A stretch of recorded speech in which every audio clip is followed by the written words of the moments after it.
네, 아까 첫 번째 문제풀이 영상에 이어서 그 첫 번째 영상에도 말했지만 이 사대부들의 가문을 중시하는 그 당시 조선 후기 그 사회 모습을 또 이 지문을 통해서 알 수가 있었고요. 그리고 제가 첫 번째 영상에서도 서두에서 말씀드렸지만 이 문학 작품을 공부한다고 하는 것이 작가가 속한 시대의 정신, 뭐 전문 용어로 짜이트가이스트라고 하는 시대 정신을 읽어내는 그런 것도 문학의 중요한 의미이기 때문에 전혀 이 역사와 무관하다고 할 수가 없습니다. 네, 그래서 우리가 한국사를 같이 연구하는 채널이다 보니까 이 반시전을 통해서 두 번째 영상으로 이 작품을 통해서 알 수 있는 그 당시 조선 후기 사대부들의 삶, 또 사회에서 어떤 가치관을 중요시했는가 같이 살펴보도록 하겠고요. 그것을 알기 위해서는 좀 전체 줄거리를 좀 우리가 알아야 됩니다. 그래서 아까는 지문 해설에서 괜히 그냥 흐름을 끊기 때문에 또 지문을 읽고 문제를 푸는 데에서는 전체 줄거리를 굳이 알 필요가 없기 때문에 제가 언급을 하지 않았습니다만, 일단 이번 영상에서는 전체 줄거리도 같이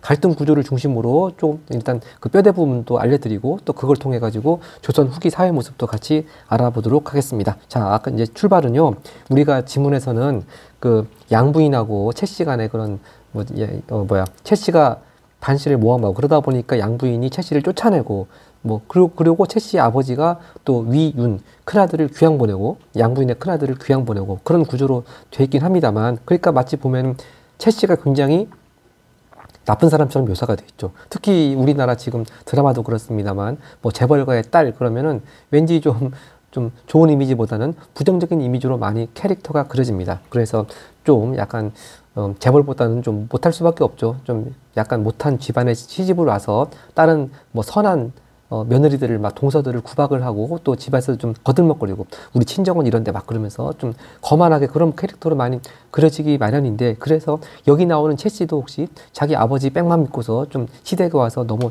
거만하게 하는 것이 아니었을까 그렇게 생각할 수도 있는데요. 근데 이 근본을 거슬러 올라가 보면, 그 원인을 거슬러 올라가 보면은 꼭 그런 것만은 아니라는 겁니다. 자, 그래서 한번 전체 줄거리 한번 보겠습니다. 이게 이제 출발이요. 위윤 큰아들이 과거에 급제해서 출세를 합니다. 그러니까 옛날식 표현으로 하자면은 입신 출세를 한 거죠. 네.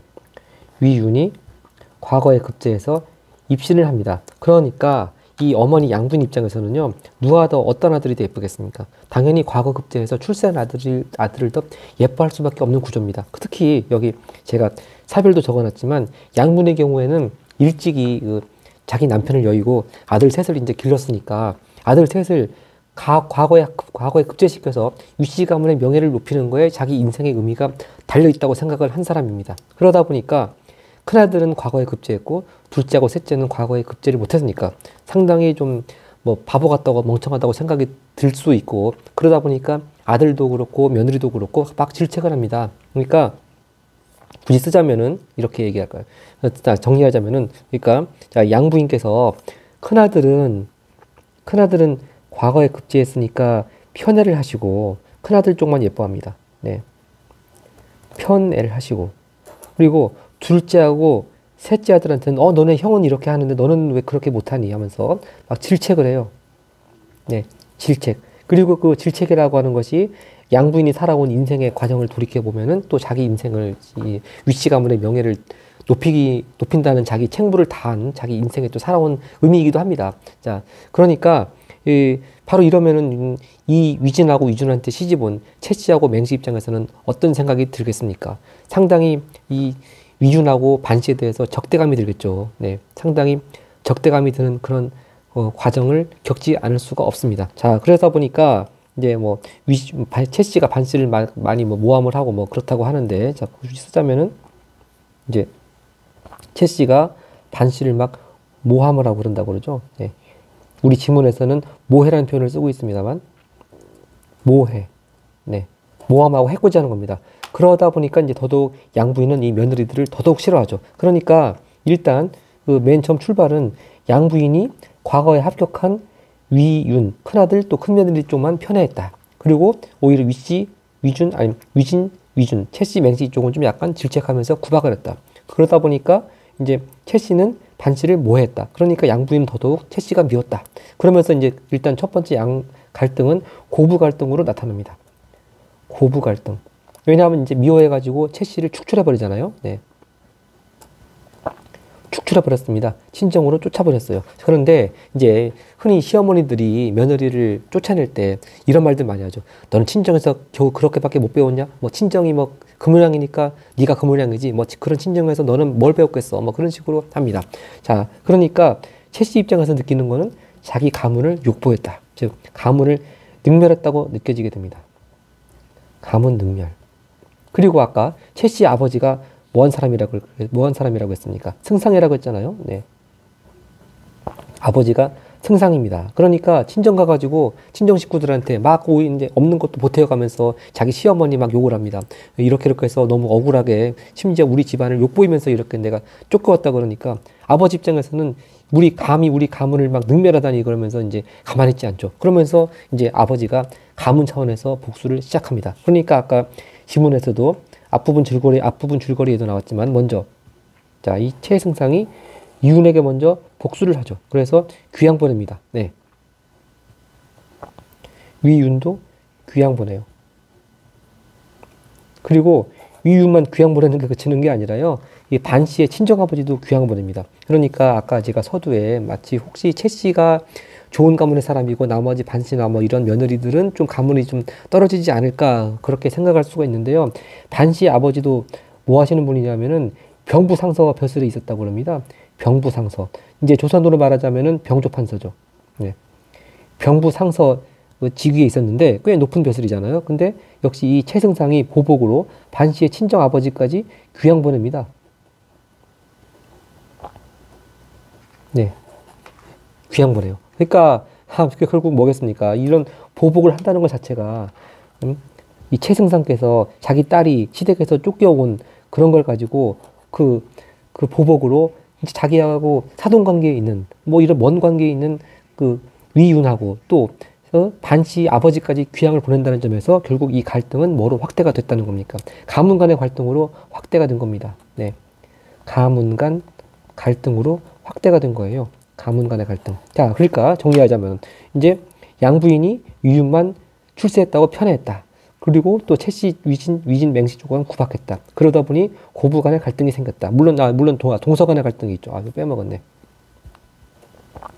모해하고 하는 거에서 동서 간의 갈등. 그걸 빼먹으면 안 되죠.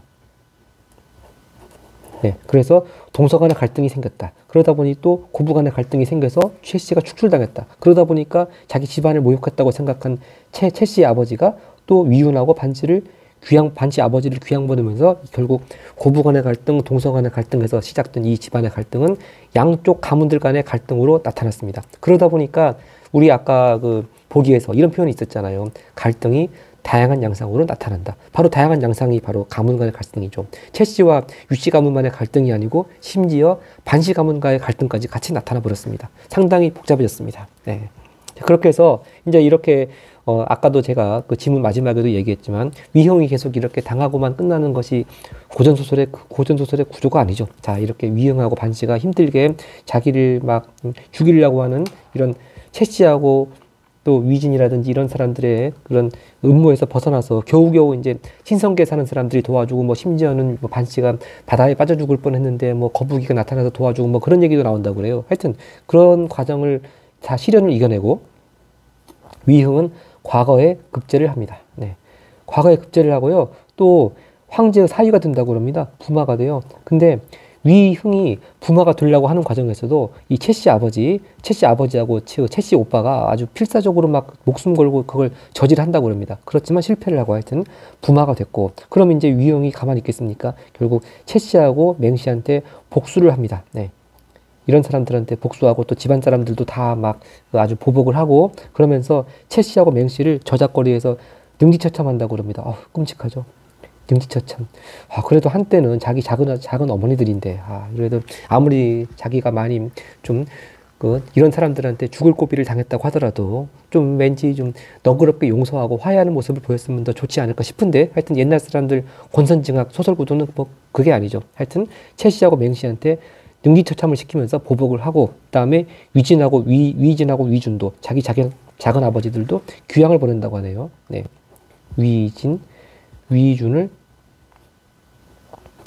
귀양 보내고, 그래서 결국 위윤, 반씨, 위흥 이 핵가족끼리 이제 행복하게 잘 살았다고 하는 그런 이야기입니다. 자, 그러니까 이제 다시 정리하자면 아까 고부 간의 갈등, 동서 간의 갈등에서 시작돼서 가문 간의 갈등으로 그렇게 갈등이 다양하게 전개가 됐고 특히 여기서 이제 알 수 있는 것이 상당히 그 가문들 간의 명예를 중시하고 그런 거였는데 그런 좀 조선 후기에 그런 사회 모습을 좀 비판적으로 그렇다기보다는 그냥 통상적인 그 고전소설 형태 어떤 겁니까? 선악 대결에 그냥 끝난 거죠. 선과 악의 대결. 자, 그러면서 선악 대결에 그쳤고요. 결국 선악 대결이라고 하는 거는 착한 사람은 나중에 해피엔딩으로 끝내고 또 나쁜 사람은 아주 혹독한 벌을 받죠. 즉 네 글자로 하면은 권선징악. 네, 권선징악의 모습을 보여주는데 그쳤습니다. 자, 그래서 하여튼 이 전체 줄거리를 통해서 참 재밌죠, 은근히. 네, 그 일종의 반전입니다. 우리가 지문을 봤을 때는 너무 채 씨가 성격이 안 좋아서 반씨 뭐해하고 그러다 보니까 시어머니한테 혼나가지고 친정에 갔는데 자기 잘못은 뉘우치지 않고 오히려 막 더 막 그 반씨하고 이런 사람들을 막 괴롭게 하는 그런 것처럼 보여지지만 그 근본 원리는 혼자만 출세한 큰아들에 대해서 편애가 시작됐다. 그리고 거기서부터 이런 갈등이 시작되었다. 뭐 충분히 채 씨하고 맹씨 입장도 이해가 되는 그런 부분이었습니다. 물론 뭐 더 심하게 그 막 친정 아버지가 이렇게 귀향까지 보내고 보복하는 건 좀 너무 심했지만요. 하여튼 채 씨의 처음 입장은 이해가 되는 면이 있었습니다. 자, 그러면 이제 이 줄거리와 갈등 구도를 통해서 조선 후기 사대부들의 삶은 어떠했는지 좀 정리를 해보겠습니다. 네, 제가 옆에다가 조선 후기 사대부들의 삶 그렇게 이제 타이틀을 달았는데요. 자, 일단 첫 번째 뭘 할 수 있습니까? 이건 뭐 조선 내내 뭐 그렇겠지만 과거에 합격을 해서 출세하는 게 높은 벼슬길에 오르는 거 네 글자로 입신양명이 절대적인 가치가 됐죠. 네, 입신양명이 예, 절대적인 가치로 여기는 그런 사회였습니다. 예. 그러다 보니까 채 씨하고 맹씨 이쪽 사람들은 또 양부인한테 많이 핍박을 받게 되었던 거죠. 네. 그 다음에 두 번째 뭘 할 수 있냐면은 결국 가문 간의 대결길이 확대가 됐다. 그리고 채 씨를 쫓아낼 때에도 너네 뭐 친정에서 너네 가문이 원래 그렇지 뭐 그러면서 채 씨 가문을 욕보이면서 막 그렇게 쫓아내고 또 거기에 채 씨 아버지는 또 모욕을 느끼고 또 가문끼리 복수를 하고 바로 가문의 명예를 중시했다. 또 우리 가문끼리의 또 가문의 명예 또 가문에서 출세를 해야 된다. 뭐 그런 걸 상당히 강조를 했죠. 그러니까 철저히 가문주의에 기반을 둔 삶이었다. 그렇게 이해를 하면 되겠죠. 철저히 가문주의에 기반을 둔 삶이었다. 자, 그러니까 바로 다른 말로 하자면은 뭐를 중시했다는 걸 알 수 있겠습니까? 가문의 명예죠. 가문의 영광이니 가문의 명예니 뭐 지금도 그런 말 많이 쓰지 않습니까? 가문의 명예를 중시했다. 자, 그리고 이 가문의 명예를 중시했다고 하는 점은 최승상이 반씨들하고 위윤한테 뭐 복수하는 거에도 나오지만 또 우리 지문에서 어떤 거 보면 알 수 있습니까? 그 문중 사람들이 막 위진하고 흥이하고 싸우는 거 보고서 뭐 이래 뭐 장례식장 분위기 뭐 이래 그러면서 다들 돌아가죠. 상복 입기 전에 돌아갔습니다. 그러니까 위흥이 또 통곡을 하죠. 우리 집안 꼴은 왜 이러느냐, 앞으로 뭐 좋은 일이 있긴 글렀다. 바로 그런 식으로 자기 가문에 대한 평판이 안 좋게 나면은 잘 될 일이 없다. 벌써 그런 어린 위흥이 그런 얘기를 하는 것 자체가 이 사회가 상당히 가문의 명예를 중시하는 철저히 가문주의에 기반을 둔 사회였다. 역시 그걸 보더라도 알 수가 있겠습니다. 그리고 세 번째, 바로 채 씨를 부르느냐 마느냐, 뭐 누가 대상을 하느냐, 뭐 그거 가지고 상당히 의례를 중시하고, 그러니까 우리 볼 때는 뭐 이런 장례식 하는 거 가지고 뭐 이래 하는 생각하는데, 하여튼 그 당시 사람들은 안 그랬습니다. 상당히 의례를 중시했고, 특히 그 중에서 이렇게 집안 그 사람들 간의 유계 질서가 딱 드러나는 상례 이런 걸 상당히 또 강조를 했죠. 그런데 아까도 이제 예문 그런 얘기도 나오지만, 뭐 예문에 따르면은 위흥이 생각하는 예문은 장자가 안 계실 때에는 결국 뭐 지금 멀리 가서서 그 부고를 받을 수도 없고 올 수도 없으니까 장자가 없는 것에 준해서 자기가 대상으로서 장례를 주관해야 된다. 그렇게 예문을 자기 유리하게 또 해석을 하고, 또 위진 같은 경우에는 형님이 지금 올 수 없지만 죽은 것은 아니니까 둘째 아들인 내가 주장을 해야 된다고, 장례를 주관해야 된다고 주장을 하고, 항상 다 하여튼 예문을 근거로 이렇게 자기 주장을 자기 견해를 뒷받침하는 근거로 예문을 꼭 들고 있습니다. 그런데 이걸 이제 너무 지나치면은 어떻다고 그럽니까? 틀에 박혀서 형식적으로만 얽매이고 거기 따른다. 뭐 실천적인 면은 좀 약간 좀 도외시하고 형식적인 면만 따른다. 작구에 얽매여서 그런 표현 보고 뭐라고 하겠습니까?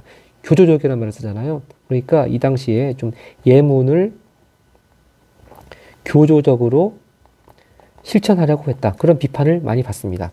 자, 그리고 이 지문의 작품의 시대적 배경이 명나라라고 되어 있지만, 뭐, 그건 우리 여러분들 다른 고전소설 작품에서도 많이 봤듯이 항상 뭐, 배경이야 뭐, 명나라, 송나라 그렇게 나오지만, 실제는 그 당시 조선 사람들, 뭐, 그 당시 작가나 독자들이 살고 있던 사회를 많이 또 그대로 또 투영을 한 거죠. 자, 그래서 이 당시에 조선 후기 모습이 어떻습니까? 굉장히 정쟁도 가문 간의 대결을 하는 그런 또 당파 간의 대결을 하는 정쟁이 심했고, 그러다 보니까 유배를 또 가는 게 빈번했죠. 언제 잘 나가다가 또 언제 갑자기 모함당하고 또 자기네 당이 또 싹 그냥 그 싹쓸이 당해가지고 또 막 유배를 가고 또 다시 또 정권을 회복하고 그런 과정이 또 상당히 빈번했습니다. 그러니까 가장이 또 장남 큰아들이 유배를 가 있는 사이에 부모님이 돌아가시면은 과연 장손이 어떻게 또 장례 절차를 주관해야 했는가를 놓고도 충분히 있을 법한 이야기라고 볼 수가 있겠어요. 네. 그러다 보니까 조선 후기 때 또 이런 소설이 인기를 끌었겠죠. 네. 하여튼 근데 우리가 이 큰아들이 없을 때 장손이 어떻게 해두느냐, 그걸 딱 보면은 마치 우리 국사에서 뭐가 연상이 됩니까? 저는 이거 보고 그 현종 때 있었던 예성 논쟁이 연상이 됩니다. 네. 예성 논쟁. 그 기억나시죠? 예성 논쟁. 자, 인조의 큰아들은 소현세자였고, 자, 역시 우리가 한국사 채널이다 보니까 한국사 얘기를 또 안 할 수가 없습니다. 인조의 큰아들이 소현세자였고, 인조의 둘째 아들이 복림대군이었고, 막 그렇게 쭉 아들들이 있었는데, 하여튼 청나라의 소현세자가 볼모로 끌려갔다가 돌아왔는데, 하여튼 인조하고 상당히 소현세자하고 사이가 안 좋았죠. 왜냐하면 청나라하고 이제 뭐 더 이상 적대적으로 지낼 필요가 있느냐 없느냐 그거 가지고 상당히 갈등이 심했고요. 하여튼 소현세자가 의문에 독살당했다는 말도 있지만, 하여튼 소현세자가 사망을 했습니다. 그러면은 이제 이 당시 여기도 대상 얘기가 나오지만, 장남이 죽었으면은 장손에게 왕위가 가야 되는 그런 순서인데, 소현세자의 아들도 물론 나중에 또 죽긴 했지만 소현세자의 아들이 왕이 된 것이 아니고 복림대군 인조의 둘째 아들이 왕이 됐죠. 인조의 둘째 아들은 청나라 적대시하는 것에 대해서는 인조와 견해를 같이 했습니다. 그러니까 복림대군이 왕이 돼서 이 사람이 누굽니까? 효종이었잖아요. 효종.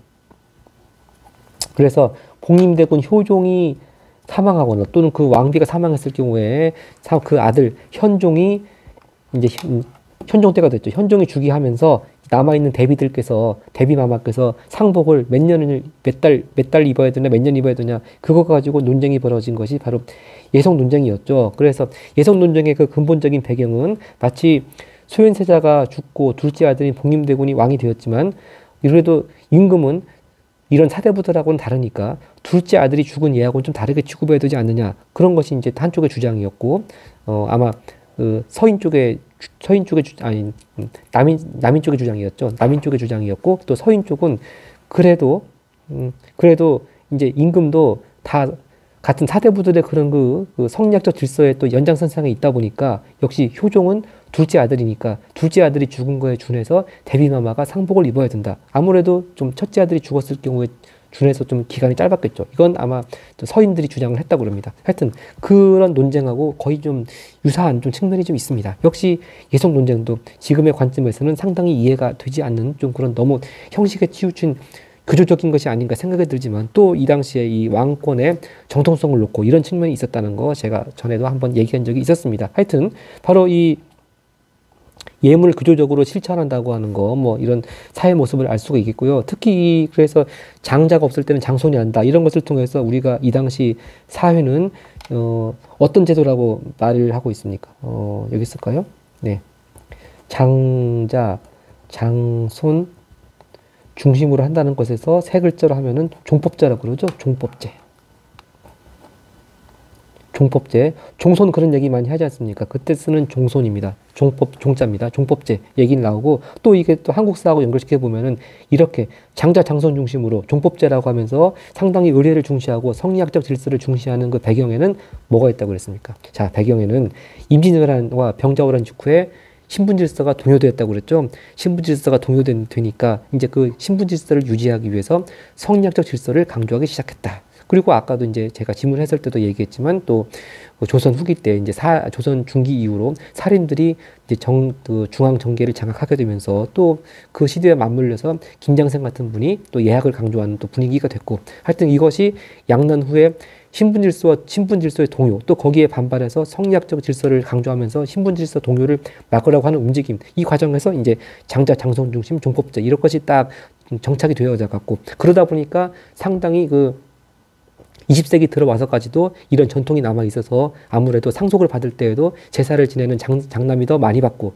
또 출가한 딸은 또 상속을 적게 받고, 그런 좀 약간 남녀 차별적이고 또 같은 아들 간에도 장남 차남만을 차별하는 그런 법이 계속 남아 있었습니다. 그러다가 1990년에 이제 민법에 관한 그 상속에 관한 조항을 개정하면서 장남이건 차남이건 딸이건 간에 가리지 않고 다 똑같은 비율로 부모의 재산을 상속받는 걸로 이제 비로소 달라지게 변하게 된 거죠. 하여튼 그래서 상당히 이제 우리 그 현대 사회에서도 뿌리 깊은 것처럼 생각되는 전통인데, 뭐 그렇게 따지고 보면은 너무 오랜 전통으로 거슬러 올라간 것은 아니었고, 이 조선 후기에 뭐 이런 정도의 사회적인 배경이 있었기 때문에 또 이런 그 종법제 같은 장자와 장손을 중시하는 이런 또 전통이 생기게 되었다, 그렇게 이해를 하면 되겠습니다. 자, 그래서 기왕 또 물론 국어에 대한 지문이긴 했지만 또 국어에 대한 지문을 공부하면서 우리 한국사에 관련된 조선 후기 사대부들의 삶의 모습도 같이 또 떠올려가면서 차근차근 정리했고, 특히 이제 전체 줄거리를 알게 되니까 최 씨가 반치하고 양분에 대해서 반감을 가지는 것도 어느 정도 이해를 할 수가 있었습니다. 네, 하여튼 이렇게 해서 또 재미있게 두 번째 영상까지 마쳤습니다. 고맙습니다.